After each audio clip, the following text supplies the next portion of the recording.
இன்றே டவுன்லோட் செய்து உங்கள் ஃபேவரட் ஷோக்களை என்ஜாய் பண்ணுங்க. பேசணும்னு சொல்லி அனுப்புனீங்களே, என்ன விஷயம்? அம்மா, நாளைக்கு ஆடி மாசம் பிறக்க போகுது. பின்னாடியே வெள்ளிக்கிழமையும் வருது. முதல் வெள்ளிக்கு உங்க வீட்ல இருந்து கூழு செஞ்சு எடுத்துட்டு வந்து அம்மனுக்கு படைக்கிறது வழக்கம். இந்த வருஷமும் உங்க வீட்ல இருந்து கூழு செஞ்சு எடுத்துட்டு வந்து அம்மனுக்கு படைச்சிடலாம். இதை சொல்லதாம நாங்க உங்களை வர சொன்னோம். சந்தோஷமா செய்யலாங்க. இதுல சாமிக்கு செய்யறதுக்கு நமக்கு என்ன கசக்கவா போகுது? அதுவும் இல்லாம வருஷா வருஷம் நம்ம வீட்டுல இருந்து தானே கூழ் செஞ்சு அம்மனுக்கு படைச்சி வர்றவங்க எல்லாருக்கும் கூழ் ஊத்துவோம். அதே மாதிரி இந்த வருஷமும் செஞ்சிடலாம். இது கொஞ்சம் கூட சரியில்லைங்க. விருமா, நீ எதை சொல்ற? பின்ன என்னங்க, வருஷா வருஷம் இவங்க தான் அம்மனுக்கு கூழ் செஞ்சு படைக்கணுமா?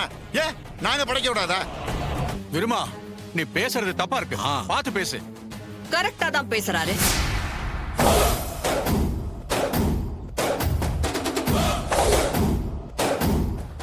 ஊர்ல முதல் மரியாதை கொடுக்கறாங்கன்னா அவங்க அதுக்கு தகுதியானவங்களா இருக்கணும். ஒரு குடும்பமா ஒன்னா சேர்ந்து வாழ லாயக்கு இல்லாத இந்த கிழவிக்கு என்ன தகுதி இருக்குன்னு மரியாதை செய்ய நினைக்கிறீங்க நீங்க?